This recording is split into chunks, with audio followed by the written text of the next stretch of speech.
This episode of the Foil Project has been sponsored by VAIKOBI. Thanks VAIKOBI, and we'll hear more about them later on in the episode. Here we go. Zane. Sweet. Good to see you again. Yeah, finally got on. Yeah, I know, finally. It's taken like 2 years. It's taken 2 years for sure. We've been messaging back and forth for a while. You've had a pretty hectic weekend this weekend so far. Nah, it's been good. It's been good meeting new people and just like sharing my experience. Do you want to just tell us what's happened over the past 2 days for you to get here? Yeah, so I've flown over from Northern Rivers, which is near the Gold Coast. Yeah. And was screening my film that I did in Chile with lift foils. And then today I did a few SUP clinics or stand-up foil downwind clinics. Perfect. Yeah. And you've come on here, and then what's the plan tomorrow? Well, getting up at 4, and then I fly out at 6 a.m. Well, thanks for making time for us then. This is awesome. Yeah, it's good. Cheers for having me on. Yeah, no worries. Yeah. We're psyching. We're having a good chat before, actually, while we're trying to set up the studio. I thought maybe one thing I could do is just give a quick run through of some stuff Zane has done before we jump right in. Zane is someone in the foiling community who probably doesn't need much introduction. He has been pushing the limits of the sport over the last couple of years, and this has culminated in his new film, Unbounded, which compares the similarities of foiling to different crafts and was filmed in Chile, of all places. He's pushing the art of surf foiling towards surfing and rips some insane lines with probably some of the best style out there. Zane has also got into downwind foiling, helping shape the bullet for Amos. Zane completed a 75-kilometre foil on the 1st of October last year. That's and correct. The video was posted. His video that he posted was then reposted by the GOAT, Kelly Slater. Pretty surreal. Pretty surreal. Yeah. So, thanks for coming on, Zane. Cheers. It's a bit of a good run through. Flattering. Cheers.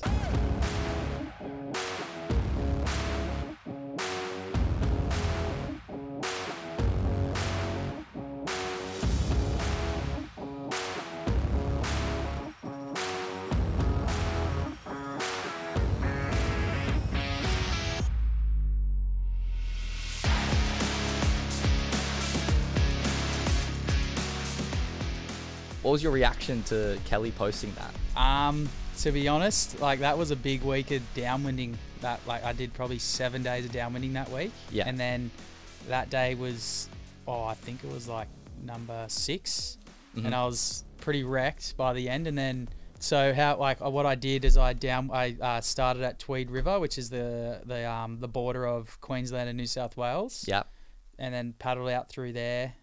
And then I just wanted to see how far I could go that day. And my plan was just to go to Byron Bay, which was about 50 kilometres or 55.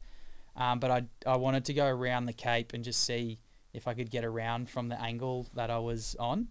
And it just turned out that it was like a 10 out of 10 day. The first 30 Ks was like the best ocean I've seen up there, like for downwinding. And then as I got closer to the Cape of Byron, what I noticed is a lot of, within a nor'east wind, all the wind bumps gets blown into the bay. So there's a current that goes from north to south and then comes out Waddigos and then heads like out to sea. And then there was a current coming from the south to north. So as soon as I kind of got to like Julian Rocks, this is like a rock off Byron, like the ocean went from like 6 foot to like 10 foot because of the current. So it was like really wild. So the current was going against the wind? There was 2 currents. Yeah, there was a head current, like I was going into it. So it was opposing to the wind direction. So it was naturally, it's like in a river, it just jacks it up really high, makes it really steady. Yeah, a bit like what happens at Hood River. Exactly. Yeah, but in the ocean. And then there was like a side current. So it's just like, there's this like 4K area that was just like this pinnacle of energy meeting. And then so that run, the intention was to stay on foil the whole time and not come off. And I was live streaming through the downwinder. Yeah. And I turned it off and then like just went to put it away, and then I breached and came off foil. And I was like, damn, like I got close to where I wanted to go. And then I sat on my board and I was like, oh, well, I guess there's no pressure now. I don't have to like kind of foil like conservative, like like reserve my energy. So it kind of, that area where I fell off and all that was meeting, it was just like, as soon as I got on foil, I was like, oh, this is like it was a 10 out of 10, and it was just like a 20 out of 10. Yeah. And it was insane. Like, yeah, the craziest ocean I've probably downwinded in. Yeah. And then so I went from that where I fell, and then I went to Lennox, which is another 20K. And then that whole stretch was like crazy, like amazing. And then Benny Taylor, who is one of the best drone pilots, guru. Yeah, foil drone guys in the world. Like I told him I was doing the downwinder that day, but I didn't tell him like when I was doing it. He figured out like from my live stream where I was, and then like as I was going past Broken, his drone popped up, and I was just like, what the hell is that? Like in the video you see me like turn around, and then I almost breach again. Yeah. And then he captured that crazy footage of me like dropping down and like a crazy bump. So a lot of credit goes to him, really. Yeah, no, that was crazy. So, the fact that he captured that is awesome. Yeah, so it was pretty surreal. And then, as you naturally do when you get footage, you just post it, and then it kind of caught the eye of the goat. Yeah, the goat. How good. Yeah. So it was pretty wild. We've seen the footage of you, and like it looks crazy. When you were in that moment, were you like looking up the back of bumps, or would you describe like the ocean from your perspective? I like personally wasn't like scared. I was like really excited to be in like that type of energy, downwinding. Like I probably haven't had a downwinder, maybe not a whole downwinder, but like I haven't had I've had sections or glimpses of downwinders like that, but for like a couple minutes. And it's so good when it's like that, when you have the right size foil and everything, like you can just keep with the swells. It's like probably the funnest thing you can do in the ocean, to be honest. Yeah, that kind of sick. pushes the boundaries of like what you can do on a foil. And it's like downwinding is quite simple in the sense of like you're just going straight, but it's so hard at the same time because it's so technical with like just the energy and how everything moves and timing, and so. Yeah. And it's kind of the beauty of just going from one place to another, but in quite a tricky, like complicated way. Yeah, like traversing the ocean. Yeah, exactly. It's actually, it's pretty amazing. I feel like there's something I really like doing downwinding because you feel like you've achieved something at the end of it. Yeah. I don't know. There's something about like starting somewhere and finishing in a completely different location, like 75Ks. That's just super special. And then every time you do a downwinder, you still learn something new. That's so true. Yeah. Which is pretty crazy. I think I don't know, personally I'll probably be learning every time I get in the ocean downwinding. Yeah. Like if it might not be like the conditions, it might just be how to tune your gear a certain way, or you figured out a new like way to tune your gear, or it's pretty endless. Yeah. Yeah. I think one thing I noticed yesterday at the meeting at the sup shop where we watched your film, it was really interesting to hear you talk about shimming.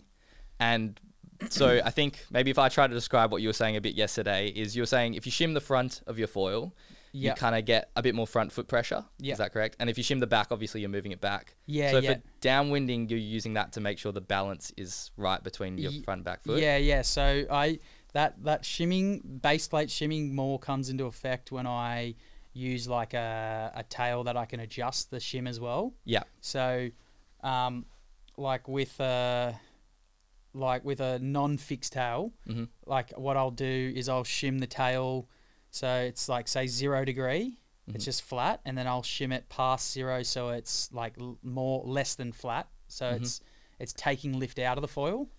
So naturally, what that's gonna want to do is gonna make it more back foot, because the tail's it's pulling down. It's like it's pulling it's just like shimming the setup, so it has less lift, so it's not as much front foot. So to counter that, I put a thicker shim in my base plate of the board, so it counters that. So I can get the same kind of feel with my feet position, but having a more efficient setup.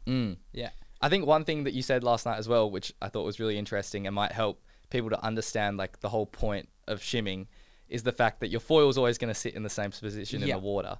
So this is just for the base plate, but when the you front wing, the front wing sits in the same spot. So when you shim the base plate, you're actually just moving your board around and not the foil. Yeah, you're trimming your board. Yeah.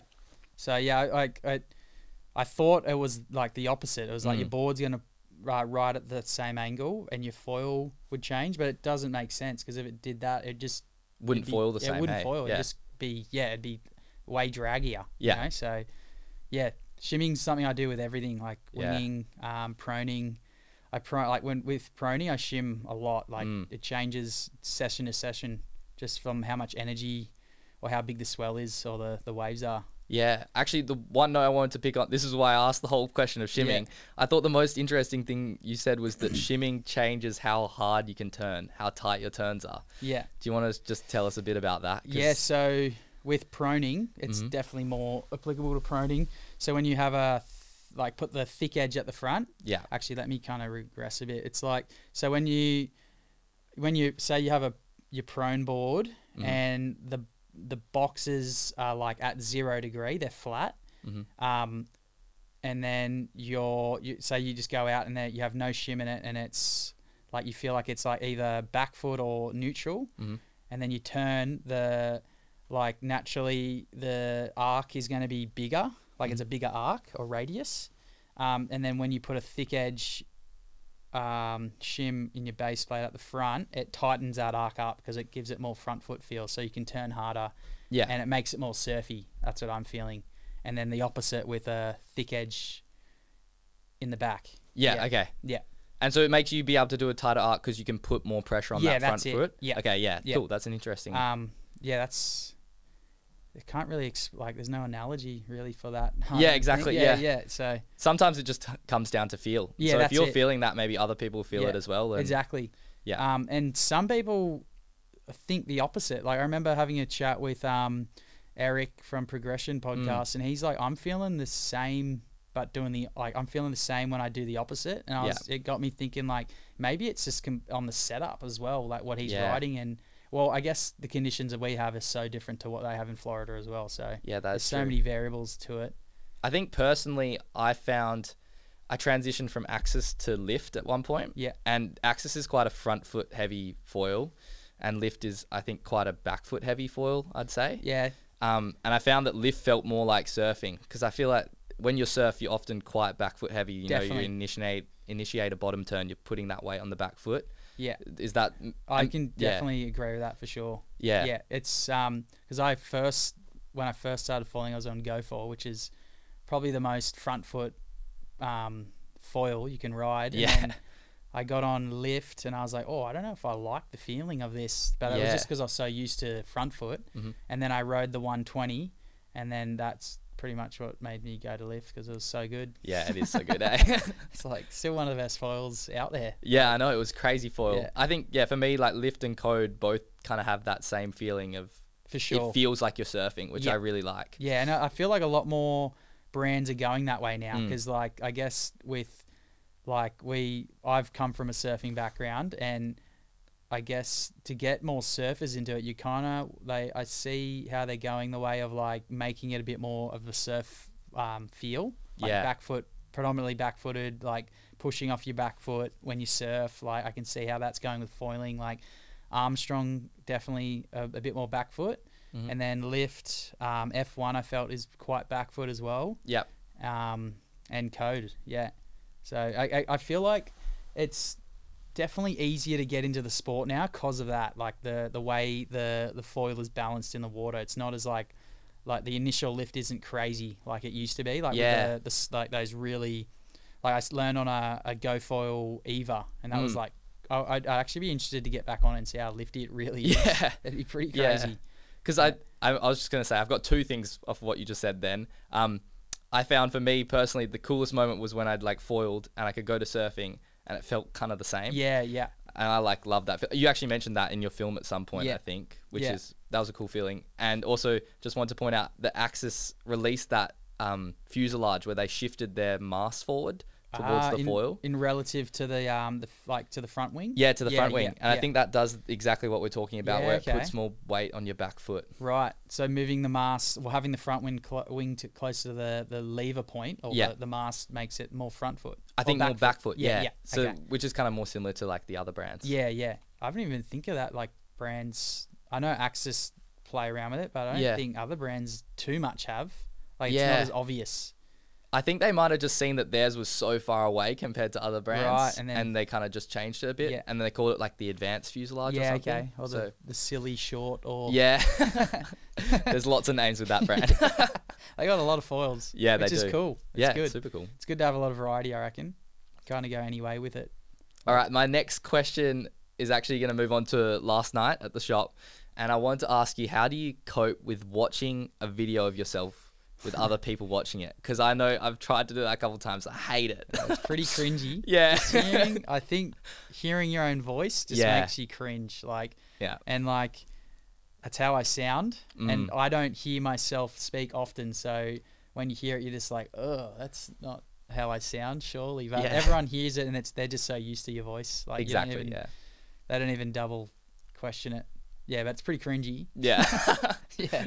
Well, yeah. from there we could talk about that recent trip over to to Chile. So I've been to Chile before about Yeah. 7 years ago. I bought a car with one of my best mates in 2017, and we bought it in Chile, and our intention was to just be in Chile for a month, and we ended up being there for 6 months because Wow. the waves were so good. Like, we were there for 4 months at the start. Yeah. And then it got like a bit stormy through winter, so we headed north to Peru and Bolivia, and then he left, and then I drove back down and hung out down in the south again for a few months, and then so naturally, well, I wanted to. I like pitched the idea to Lift of doing a foil surf kind of trip, and they just gave us like. They was like, yeah, wherever kind of you want to do, let's do it. Yeah, so sick. I just knew how good the waves were and how consistent they were there, and I just wanted to go back to Chile. And it's so like the water's cold and you're wearing booties, which is like it's definitely not ideal to foil in booties. I feel like it's way harder. Do you find just with that surfing with booties or foiling with booties, surfing which with is booties worse? is fine. Okay, I actually like it. It's Okay. kind of more grip, but with foiling, you have like a 3 mil pad, and then your booty's 4 mil, so it's like 7 mil. Yeah.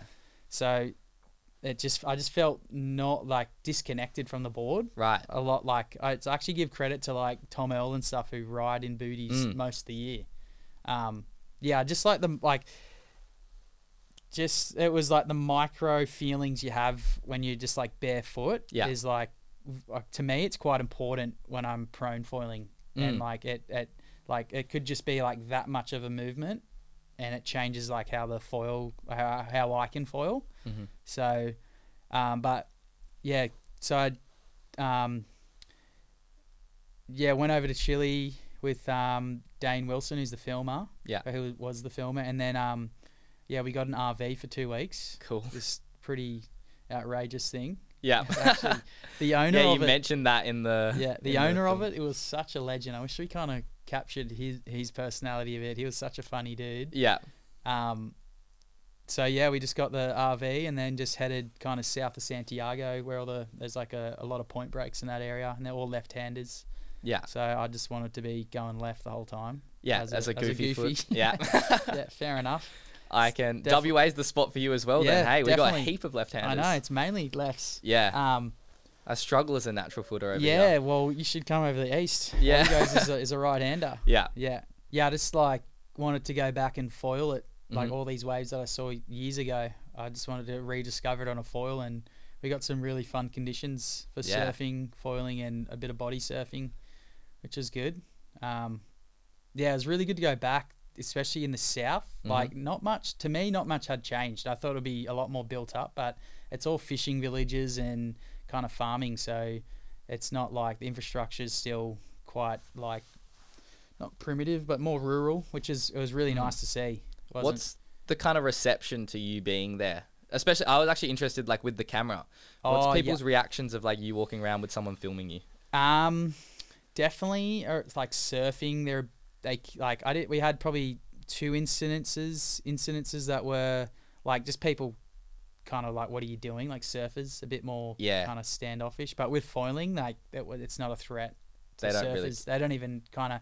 They've seen them, but they've probably never like seen it in person, so they're more like in awe of like, what's this? They're like, this is so cool, yeah. Yeah. They're just like kind of a few people were confused, to be honest. They're like, what the hell? Like, this guy's foiling a surf spot. Like, yeah, it was pretty cool. But yeah, like they just had it. Like, there's always one or two people that are just kind of off it for no reason. So you just don't really engage in that, you know. Just let them be angry, and we'll be over here having fun. You know? Cool. So, but yeah, everyone was pretty frothing on it. Yeah, sweet. And quite welcoming. Like, I have a few friends, like good friends in Chile. So like, they're such nice people, and they're just super welcoming, and I just want you to have a good time, really. Yeah, that's cool. How cold is the water, like temperature wise? Do you know it was like 10 to 12 degrees. Damn, that's it's cold. Yeah, I was in a 5'4", and some mornings I was using a 6'5" with a hood. Like so the water in the mornings. Well, the water's the same, 10 to 12, and then the air temp in the mornings was like 0 some mornings. It got really cold. Like, there was a few mornings it was frosty. So, like, it's good to have, like, the head covered and stuff. Yeah. Yeah, but, like, they were new wetsuits, so, like, half an hour in, I'd be steaming hot. Yeah, I can imagine with foiling, like, when you pump out, that's, like, a lot of cardio. Steaming hot, and then you take your hood off, and then you dip your head underwater, and you get a brain freeze. So, such, like, different contrasts, especially with foiling. Like, I ended up just being in a 5'4" with no hood foiling, because you just end up getting so hot from pumping around. I can imagine, Yeah. I was actually just with that. I was thinking about the booties, what you said earlier. Do you reckon like a solution to that could be waxing your board as opposed to having that like track pad on it? With booties? Yeah, with I booties. Haven't thought of that. Yeah, for sure. Because then that might bring back that kind of like surfing feeling that you're getting. Yeah, that's actually a good idea. Yeah, I know some people do that, but for some reason foiling's transitioned to having like pads everywhere. Which is... It's pretty nice not waxing a board up. Oh, dude, it's so good. Yeah, it kind of pays itself off. Like, with not buying wax every week. And all the effort too. Like, it's just done. Fully. Yeah. And then, like, you know, when you have a surfboard after like 3 months, you're just like, the wax job's so shit. Yeah, just it's like, so bad. I want to bloody redo it, you know, or not do the yoki, the one wax job on board. I have one of my mates, he's the king of doing like the worst wax job. He's a really good surfer, but he just does the tiniest like little wax job. I'm like, how do you even surf this thing? Right. Maybe he's waxed that many boards up, he just doesn't care. Yeah, he just doesn't care. Just wants to get out there. Yeah. Yeah. One thing I was going to ask about when you're in Chile as well, your truck the van got bogged at one point. Was it pretty cold digging that one out at night? Or was it it was actually pretty cold. So we kind of... I don't even know how it really happened, to be honest. Like, we drove down that road a few times. That's the area where we're kind of camping. It was really tucked away. And just I don't know, there was like a muddy patch, and I just hit this muddy patch and just lost all traction, and just like, so it was a dirt road and then like a bank off the side. Yeah. And luckily, like, if we went another meter, I reckon we would have rolled the RV. Would have been pretty serious. And then when it initially happened, I was like, oh shit, we're like going to be stuck here tonight. Yeah. Like, it was down to its axles. And then luckily it was only mud there. So what I did is just, I dug it all out to like solid ground, and it ended up not being that bad, and I could just drive out. But it was the mud that was like sliding and making us go across. Yeah. So it was definitely a bit of like bit hectic there for a bit. I can imagine at night as well. That would have been pretty intimidating. No reception at all. We're in the middle of nowhere. So. But you had food and water. Yeah, we had stuff. food and beers and all that. That was all good. But like, nothing worse than sleeping on like an angle. Yeah. Yeah. But yeah, that was pretty. It all worked out in the end. Definitely. I'm guessing. Yeah. It took us about 2 hours to dig it out. Yeah. It's pretty much me. Dane was filming the whole time. Really? That was an excuse. Yeah, actually, with that, from your perspective, what kind of went into making the whole thing?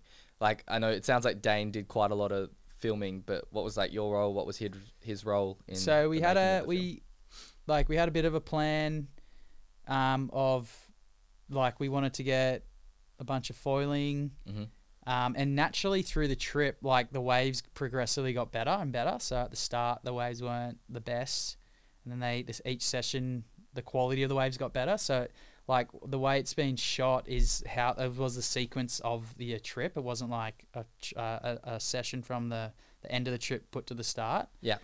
Which is chronological. Really, yeah. It was really cool. Like, it was a really good way to like kind of see it. And yeah, well, Dane's really good. He just kind of was really good at positioning himself and just like having the camera out and just capturing kind of all moments. But at the same time, he didn't have it out the whole time. It wasn't a full kind of like camera in your face, all that. So, which was cool. Like, I haven't really personally been around a camera for 2 weeks, like kind of on me. Yeah. So it definitely took a bit to get used to, just like kind of be yourself, like that stuff. Yeah. And then at night we kind of had like a bit of a plan of like narrating it and stuff like that. Yeah. So every like second night we'd sit down and just like write some stuff down and then narrate it, and then whatever kind of fit in with the film, we just put it in. Yeah, cool. So yeah, I really like working with Dane. He's a good filmer, editor. Yeah. He's got a good vision. The other thing I was going to ask about the film is, do you always eat that healthily? Like, I was just watching like salad after salad be eaten. I try to. Yeah, okay. Yeah. I can definitely fall off the bandwagon. Yeah. If my girlfriend hears this, she won't agree. But yeah, my motto is like 80-20. Yeah. 80% healthy and, you know, not whatever you want, but like, you know, naughty food, 20%. I think that's a pretty good balance for me. Yeah.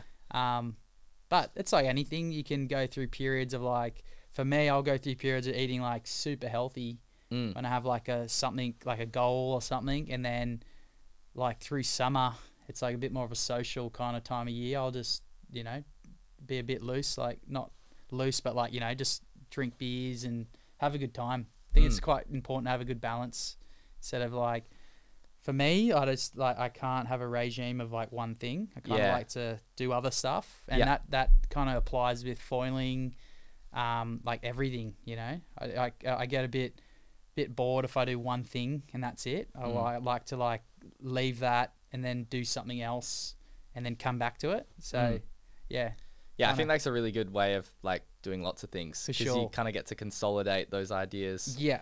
I think you said that, and like kind of reflect upon what you did and then come back and try again. I like to take time off anything, whether it's surfing, carpentry, foiling, skateboarding, like a few days at least, just to let your brain process what you've done and like make those connections again. Yeah, and just like on a mental, physical, and like neurological level, it all like I for me, if I leave something and not think about it, and like with foiling, surfing, I'd been doing it like surfing all my life, and then apply it to foiling, like I'd have 2-week kind of hiatuses and then come back and I'm more like frothing over it. I'm not burnt out, and I'm just like way more excited to do it again. And then it kind of, you just become better at it really, because you're just stoked on it again. Yeah. And like you're just super enthusiastic and so. One thing I've been thinking about quite a bit, this is kind of irrelevant to the whole podcast, but like people who end up doing like pretty crazy stuff and succeeding in certain things, I think you just have to have this drive to do it. Definitely. Like if you don't have the drive to do it, you're never going to be like that good at something. The best. Yeah. So like, I feel like what you're saying, taking time off and then coming back to it's a really good way of like keeping, if you want to be good at something, you need to make sure you don't lose the like drive. Yeah, that's it. Fully. But some people can just like laser focus and lock in and do that, which is pretty admirable. Like touching on like Hawaii, like the top guys like Edo, Andrew, the Spencer brothers, like they put in the work and it paid off for them. They smoked everyone. It was really impressive. Yeah. So that was really cool to see when I was in Hawaii, like how much energy and time these guys put in, and they just got it straight. They got that out of it, and it was really cool to see. Before we move on to your experience in Hawaii, sorry, we can go to that. But I just wanted to talk to you about where does your mind go to, like when you're on a good wave foiling or on a good wave surfing? Do you know like what you're thinking in that moment, or nah? I reckon like your body takes over your mind. Yeah, you don't think. Well, you are obviously thinking, but you're not. Like it's kind of like your body just takes over. And especially when you're surfing or like you go into flow state, like that's pretty much what happens. Your body just intuitively takes over. Yeah, and you kind of just you're not thinking about anything, but just that it's very just next like, moment. And you really react. You're very present and reactive in the moment. And then say like you surf a really good wave, or you get really barreled, and then you kick off and you kind of forget. You're like, whoa, what just happened? It's just like you kind of black out. Yeah. And I've had that with like really good downwind runs, like especially when I've been listening to a bit of music lately, downwinding. Okay, cool. And you get into like a deep flow state, and like parts of it, I'm just like, I don't even remember. I just started here and ended up here. You don't remember crazy. Like the fine details of like a section or, it's a cool headspace to be able to get into. Yeah. And it also shows like cool sports that you can actually, there's probably not many, or there's few activities where it's really easy to get into a flow state. Yeah. And I feel like surfing, foiling, they're all activities which are really easy to get in probably. Yeah, I feel like downwind foiling is like you can, like it's not the easiest to get into, but like for downwind foiling you got to be like hyper focused the whole time. So it just like you go into that state naturally, and then foiling it can be for like half an hour at a time. Yeah. And then like you just don't even like have any sense of time. Yeah, it's a crazy place to be in. It's pretty cool. Yeah. For sure. I think it's quite healthy. Yeah, I know. I think it probably really is. Yeah, for sure. Yeah, a good way to like reset and listening to music downwinding is like a game changer. Yeah. Yeah. What have you been using to do that? They're like they're not full headphones. They're called bone conducting, so they wrap around your ear, like that. Yeah. And then they have speakers on the outside, so you can hear your outside environment, but you hear the music as well. Yeah, that's cool. So like, especially recently, it's whale season, like in Australia. They're migrating, so there's heaps of whales when I'm downwinding, and like generally I'll hear them before I see them, and I'll hear them like blowing the air out, and then it kind of, if you had full headphones on, you wouldn't hear that environment. Yeah. And like definitely hearing them, then it makes you aware where they are. Like there's been probably two instances. Yeah. Where I've had a whale come up on me, like fully like breach in front of me. Yeah. I've had to like last minute go around, like real close calls. Yeah. So definitely hearing your environment's really good as well. Yeah, that's crazy. Yeah. Are you feeling safe like when you're out there with the whales around? Yeah, I reckon they're very intelligent creatures. Like, they can, like they'll either hear you or see you before you do see them. Yeah. For sure. They're not going to run into you on purpose. Nah, not at all. If anything, they'll be inquisitive and kind of come up under you, but I've never had that. Like I always try and keep my distance at least like 50 meters, just because they're such big animals. I don't know what direction they might turn and just end up being near you. So, but there's been a few times I've like been real close to them, and I'm just a bit spooked from that. Yeah. After Jason got landed on by a whale last year. Yeah, so. Crazy. You were telling me you were friends with Jason, or you know Jason quite well. Yeah. So I'm good mates with him from Sydney, because I grew up in Sydney, and we used to foil a lot together, and then. Just for anyone who doesn't know who we're talking about Jason the Jaw. Yeah, Jason the Jaw. And he got hit by a whale like last year sometime. Yeah, he was winging, and lucky it was a baby whale. Like, big creature still, but not as crazy big as the full grown adults. It breached on him, and luckily, so when it breached on him, his wing was on one side of its belly, and then he was on the other. So he was attached, getting pulled underwater, and luckily the gear failed and snapped, and it released him. Yeah. But he said if it was a bigger whale, he easily would have died for sure. It's a crazy experience. Yeah, pretty wild. Like pretty life altering, I can imagine. Yeah, I reckon it has altered his life for sure. Yeah. In a good way. Yeah.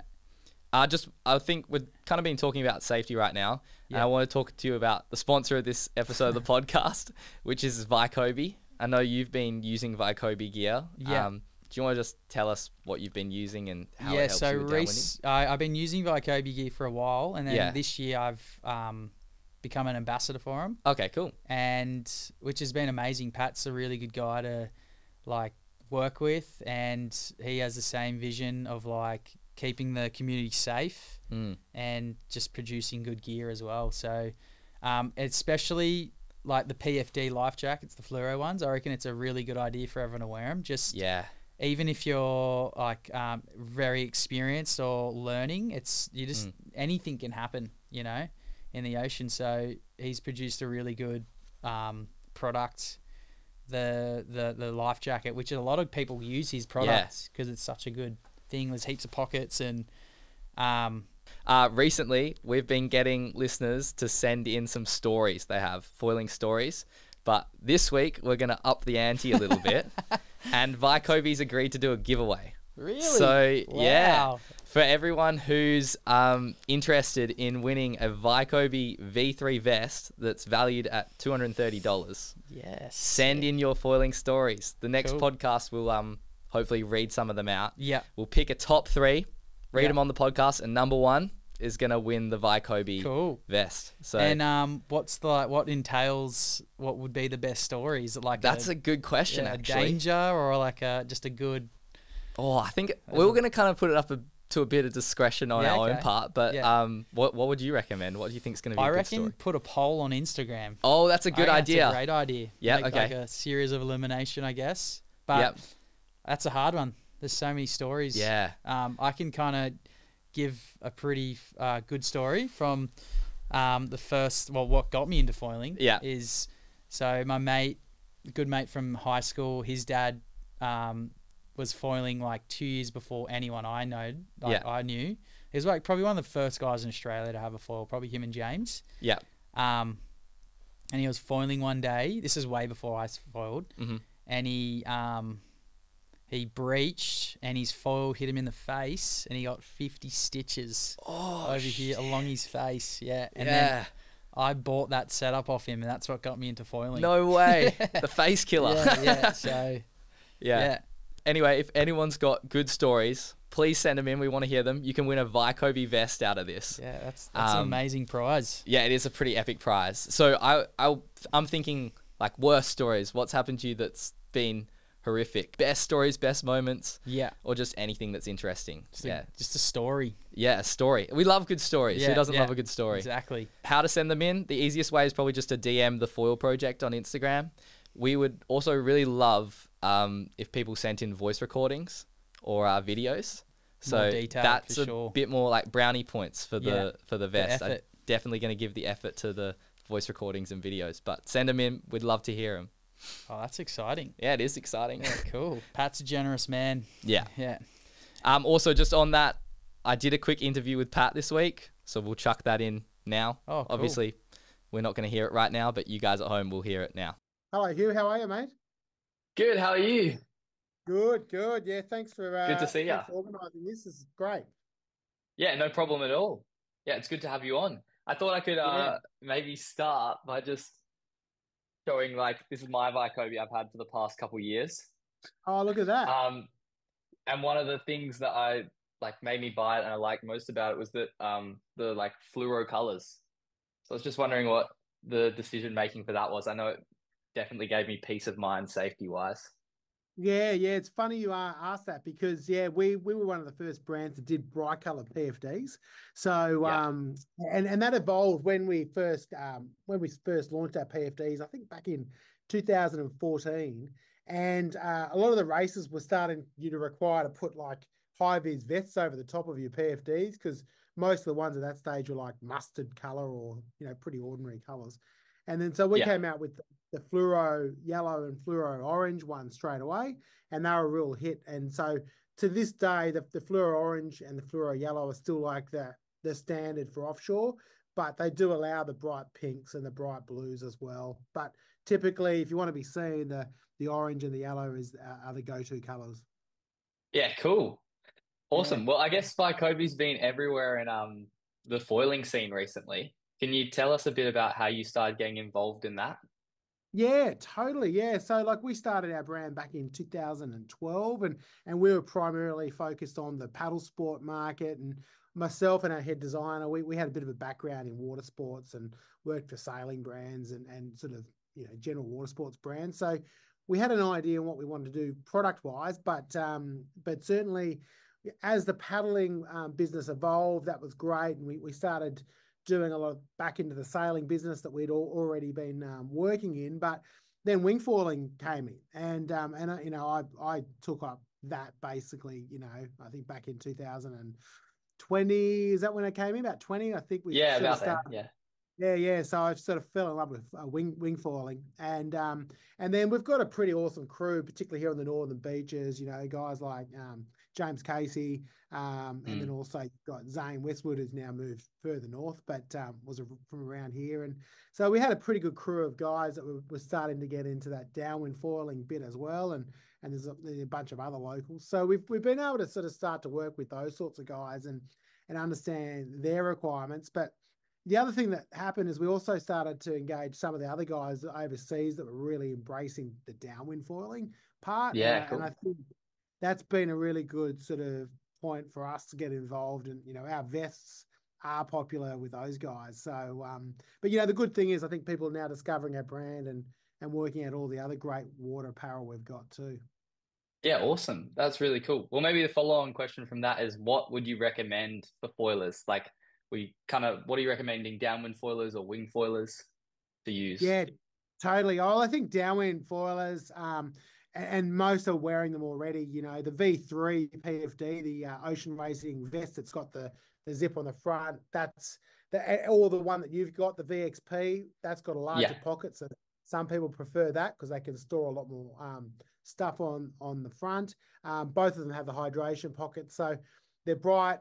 You're easily seen, they're comfortable, they're designed for paddling and active water sports. So like definitely for the downwind foil guys, they're great. But, you know, I think everyone's running out, you know, our UV, we've got UV pants, we've got board shorts actually coming soon that are going to be great for that sort of stuff. But our tech tees in general, we do a lot of bright coloured tech tees as well as normal coloured tech tees and hood version. So I think anything that's going to keep the sun off you in the hotter climates is pretty good. Or if you're in the colder climates, our thermal gear is really good. So I think both of that translates. Probably for the wing foiling guys, you know, I typically prefer this other vest we've got in our range. It's called the VX vest. It was designed more for sailing, but it's very sort of compact.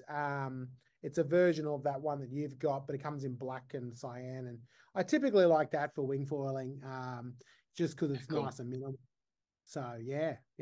Super cool. All right, thanks, Pat. Cool, that's perfect. All right, mate. Hey, appreciate you fitting us in. Thanks for chatting, Pat. See you later. See ya. Bye. What should we move on to?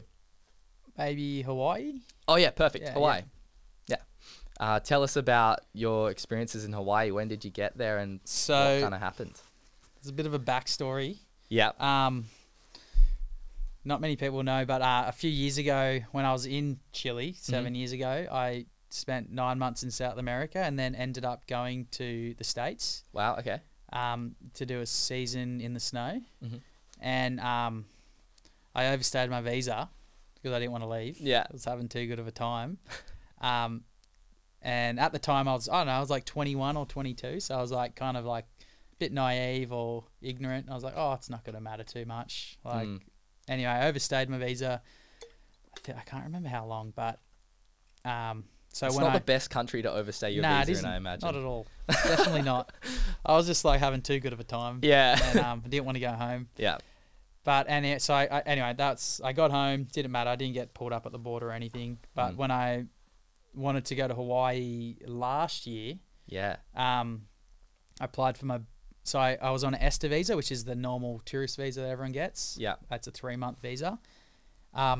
And then I went to apply for it, and it's like you're not authorized. So I had to do the different route of doing a B1, B2, and it can be a long process. Anyway, I did it, and I ended up getting my visa a week after the races finished. So I missed last year. Yeah. And then this year, so I lost my passport last year. Yeah. Before I went to Namotu. So I had to get emergency passport, new passport numbers, and then when I went to look up my visa this year, it was like a week and a half before I was going, and I was like, I don't have the visa because it's in your passport. Yeah. And I forgot, and then I looked on the website and it's like you're not authorized to come. So I was like, damn it! So I had to go through the whole process again, and luckily they had an appointment. So the normal process is just the B1, B2. And the closest you have to get an interview, and they have to you just talk about it, and the closest date was December 15th, 2024, and I was like, oh, I can't go. And then you can scroll down, and I did the emergency request visa. Yeah. And it was like, these are the reasons why you can apply. I was like, marriage, death, like all that. And then I just kind of ignored it. And I was like, I wrote my case, and I was like, I'm going over to race in Hawaii in a few weeks. Like, and it got approved. No way. That was worth it. Yeah.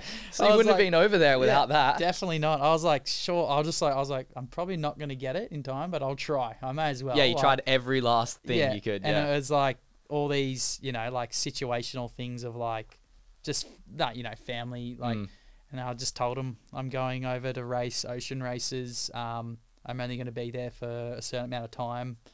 And then I said like, well, the last interview I told him what happened with my visa. Anyway, I got it approved, and that was on the Monday. Yeah. Which I missed the Palamua, which was the Sunday. So I missed that. Monday did my interview, and then got the visa on a Wednesday, and then I was down the south coast, just hanging out at a friend's place in Ulladulla, and I knew the office opened at 9 o'clock, so I was about to go surf a wave down at Bawley Point. It's like one of my favorite waves in the area, and it was pumping. Mm-hmm.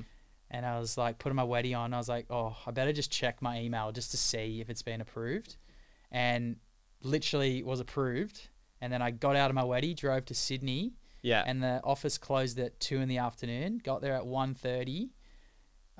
Drove my car to a friend's house, packed my bags, and then got on a flight at like 5 p.m. No way. And then it was pretty wild. It was like such a long trip, but it was, and then flew in red eye, which is the worst flight. I hate the red eye. And then straight into a downwinder in Maui, and then got probably 4 days of like training. Yeah. Before the M2M. Mm-hmm.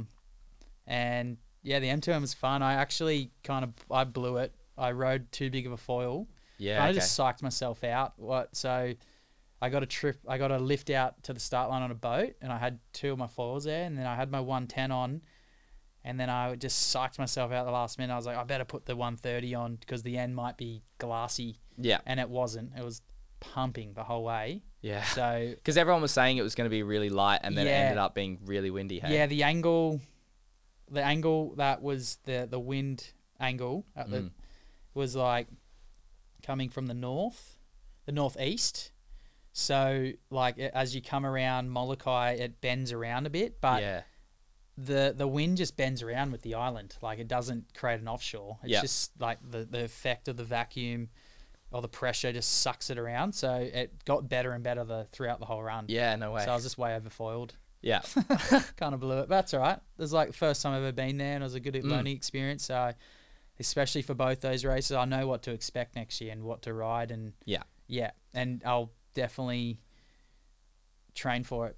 Yeah, for sure. And you've been I heard you talk about some of the like gear that the top riders were using, and it kind of blew my mind, like the sizes that you were talking about. It seems like those top guys were under 600 square centimeters. Yeah, the top 5. Andrew was riding a lift 110. Yeah, which is the foil I rode in the M2O. But he's a pretty big guy as well, and he's a very good downwind foil. He can get moving. Yeah.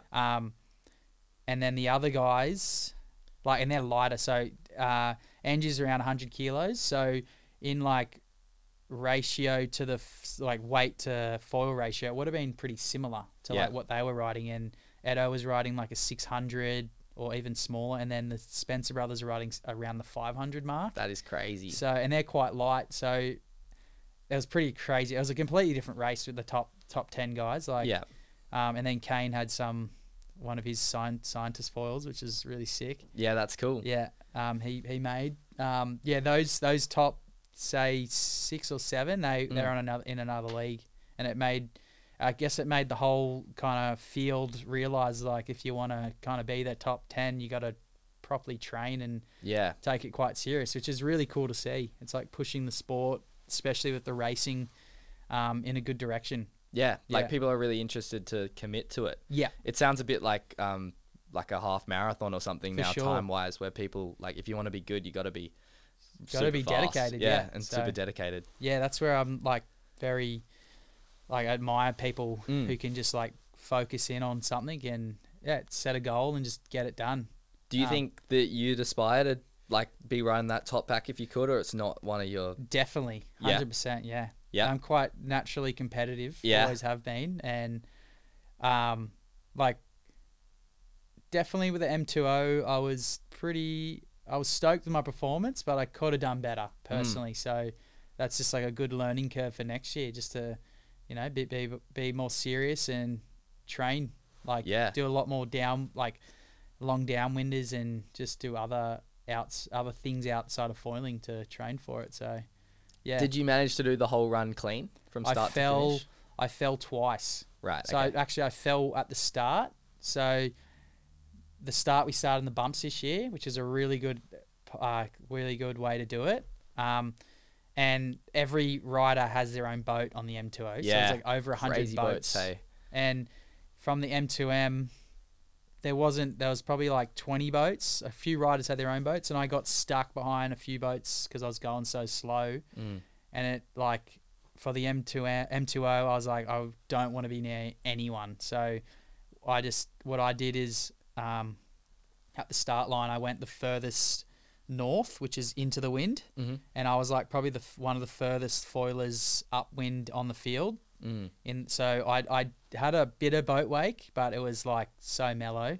The only real bad boat wake I got was there was the media boat, and like the whole thing around it was when the boats don't come in 10 minutes, so the boats weren't allowed to come in till 10 minutes after the start. Yeah. Just so it gave everyone an opportunity to get up and get going. And the media boat just like it was pretty funny. Like looking back on it, I was on a bump like 2 minutes in, and it was like macking at the start. And I was at the top of a bump, and the media boat like 50 meters in front of me, like cut literally in front. Yeah. And its wake came back up at me. And I was like at the top of the bump and then got bucked off my board, and I was like fully airborne. And then I got like slapped in the water, and I was like pretty rattled. Like, I just got obliterated.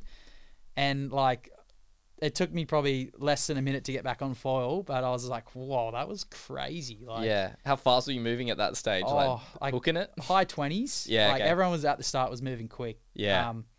But yeah, it was pretty funny. Like looking back, and I was like, fuck, bloody media boat. Like, what are you doing? All right, I'm going to have to jump in there. That's end of part 1 of this episode with Zane. The next one's going to be released 1 week from now. But before then, we need to get your foiling stories in. So let's hear a final message. Don't forget, giveaway, VAIKOBI V3 vest. Send in your foiling stories. We want to hear them.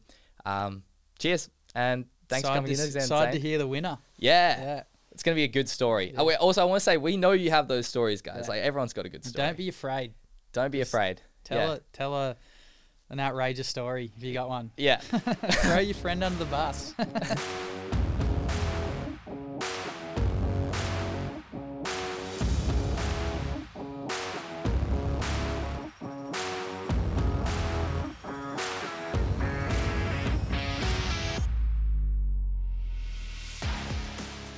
This podcast was filmed at Studio Scotch. The Foil Project would like to thank the Old Scotch Collegians for their ongoing support and for letting us use this facility.